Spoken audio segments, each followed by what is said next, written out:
आखिर कैसे हुआ था कलयुग के सबसे बड़े राक्षस कली पुरुष का जन्म? क्या कली पुरुष यहाँ हमारे इंसानों के बीच मौजूद है?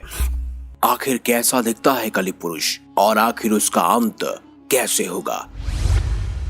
आप देख रहे हैं मिस्टीरियस हिंदू। तो चलिए अब करते हैं ज्ञान की बात।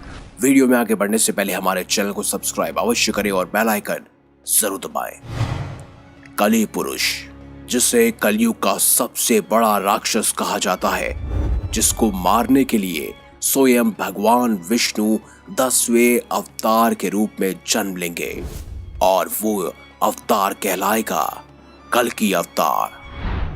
लेकिन अब ये जानना भी बेहद जरूरी है कि आखिर कलयुग के सबसे बड़े राक्षस कली पुरुष का जन्म कैसे हुआ। उसके जन्म के रहस्य को जानने के लिए हमें सृष्टि के रचना स्रोत के समय में जाना होगा, यानी कि सतयुग में।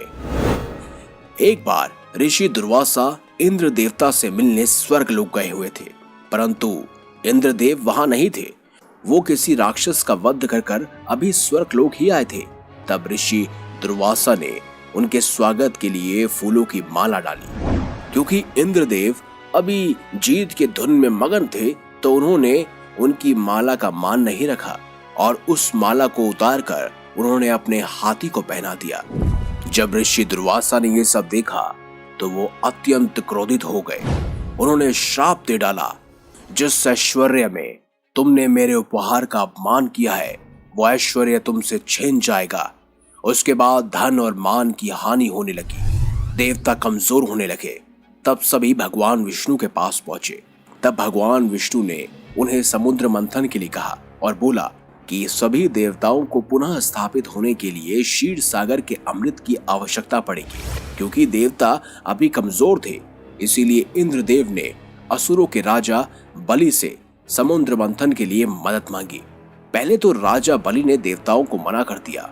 वो जानते थे कि देवता असुरों के साथ छल करेंगे, परंतु शुक्राचार्य के कहने पर राजा बलि इस शर्त को तैयार हो गए कि जो भी समुद्र मंथन से निकलेगा उसका बंटवारा होगा। तब मंदराचल पर्वत को गरुड़ देव ने अपनी चोंच में उठाकर क्षीर सागर में रखा और सर्पराज वासुकी को उस पर्वत में लपेटकर रस्से के रूप में मदद ली गई। राक्षसगण वासुकी नाक के मुख की ओर थे और देवता पूंछ की ओर। परंतु मंथन बिल्कुल नहीं हो पा रहा था, क्योंकि मंदराचल पर्वत का आधार घूम नहीं रहा था। तब भगवान विष्णु ने कच्छ यानी कछुए का अवतार लेकर मंदराचल पर्वत को अपनी पीठ पर रखा और इस प्रकार मंथन की शुरुआत हुई। उसमें से बहुत सारे कीमती आभूषणों के साथ साथ पहले हलाहल नामक तेज विष निकला। अब क्योंकि हलाहल विष निकल गया था और सभी इसके वेग से मूर्छित होने लगे, परंतु शर्त अनुसार इसे आधा देवता और आधा असुरों को पीना था। परंतु दोनों में हलाहल विष के इस तेज को सहने की शक्ति नहीं थी। फिर भगवान भोलेनाथ ने भगवान विष्णु के कहने पर विषपान किया। लेकिन सोचिए, जब देवों के देव महादेव भी उस विषपान को सहन नहीं कर पाए तो वो कितना घातक होगा।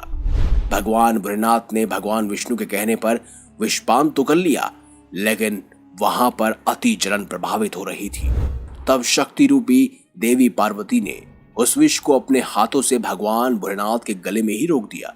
इस विष के प्रभाव से भोलेनाथ का कंठ नीला पड़ गया। इस वजह से उनका नाम नीलकंठ भी पड़ा। और इसी क्रिया में विष की एक बूंद राक्षस कली के मुख में जा गिरी और उस वजह से कली का शरीर खत्म हो गया। आगे जब मंथन हुआ तो उसमें से कामधेनु गाय निकली, जिसे ऋषियों ने रखा। उचेव श्रव अश्व को राजा बलि ने ग्रहण किया। ऐरावत हाथी को देवताओं के राजा इंद्र ने ग्रहण किया। कौस्तुभ मणि और शंख को भगवान विष्णु ने धारण किया। इसके बाद निकली संजीवनी बूटी। इसे पृथ्वी पर एक सुरक्षित स्थान पर स्थापित किया गया। ये वही संजीवनी बूटी थी जिसे रामायण काल में लक्ष्मण जी को दिया गया था, जब उन्हें मेघनाद द्वारा घायल कर दिया गया था। इसके बाद धन संपदा लेकर लक्ष्मी जी निकली। लक्ष्मी जी सभी देवता, ऋषि मुनि, राक्षस लक्ष्मी जी को देखकर अत्यंत चकित थे। वो सभी लक्ष्मी जी को अपने पास रखना चाहते थे, परंतु लक्ष्मी जी ने खुद भगवान विष्णु को ग्रहण कर लिया। उसके बाद निकले चंद्रमा, जिन्हें भोलेनाथ ने ग्रहण किया। इसके बाद पारिजात वृक्ष और कल्प वृक्ष निकला, जिसे स्वर्ग में स्थापित कर दिया गया। फिर निकली रंभा, जिसे स्वर्ग अप्सरा बनाकर स्वर्ग में रखा गया। इसके बाद निकली वरुणी देवी यानी सूरा देवी यानी गॉडेस ऑफ एल्कोहल, जिन्हें असुरों ने ले लिया। और अंत में भगवान धन्वंतरी अपने हाथों में अमृत कलश लेकर निकली। इसी अमृत की छीना झपटी में कुछ बूंदें समुद्र में जा गिरी, जो जैन, नासिक और इलाहाबाद में गिरी थी। कहा जाता है कि हर 12 साल में फिर से वो अमृत प्रकट होता है। उस वक्त स्नान करने से रोग दोष दूर हो जाते हैं। और इसी अमृत की कुछ बूंदें कली पुरुष को भी मिल गई, जिससे वो फिर से जीवित हो उठा, परंतु वो भौतिक रूप में नहीं आ सका।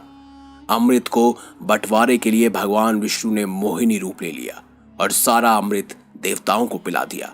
परंतु राहु केतु 2 राक्षस ऐसे थे जिन्होंने देवताओं का रूप लेकर अमृत पी लिया था। भगवान विष्णु ने उनका सिर काट दिया, परंतु अमृत पीने के चलते वो अमर हो चुके थे। इसीलिए राहु और केतु अब भी पिंड यानी ग्रह रूप में मौजूद हैं। लेकिन विष की बूंदों से कली पुरुष का शरीर नष्ट हो गया था, जिससे वो मर चुका था। लेकिन फिर से अमृत की बूंदें पड़ने पर वो वापस पुनः जीवित हो गया। लेकिन उसके पास शरीर नहीं था। कली पुरुष अभी भौतिक रूप में नहीं आया था, परंतु वो अपनी शक्तियों से इंसान पर काबू पा सकता है। कलयुग के अंत में वो भौतिक रूप में आ जाएगा। तब वो पाताल लोक से असुरी शक्ति को आजाद करके इंसानों पर राज करेगा। तब भगवान विष्णु का कल की अवतार होगा, जो 64 गुणों से लिप्त माहिर एक योद्धा होगा, जो अब तक के सबसे शक्तिशाली राजा कली पुरुष से लड़ेंगे और इंसानों को उसके प्रभाव से मुक्त करेंगे। परंतु इस युद्ध में कली पुरुष के तरफ से इंसान भी लड़ेंगे, क्योंकि तब तक धर्म पूरी तरह से नष्ट हो जाएगा। इंसान भगवान को पहचान नहीं पाएंगे, परंतु अंत में सब ठीक हो जाएगा और सतयुग का आरंभ होगा। तो दोस्तों, इस प्रकार हुआ था कली पुरुष का जन्म। अगर आपको यह वीडियो अच्छी लगी है तो इस वीडियो को लाइक करें, हमारे चैनल को सब्सक्राइब करें और ज्यादा से ज्यादा शेयर भी करें। मिलेंगे अगली बार एक नई खास वीडियो के साथ। तब तक के लिए देखते रहिए संपूर्ण ज्ञान का केंद्र बिंदु, मिस्टीरियस हिंदू।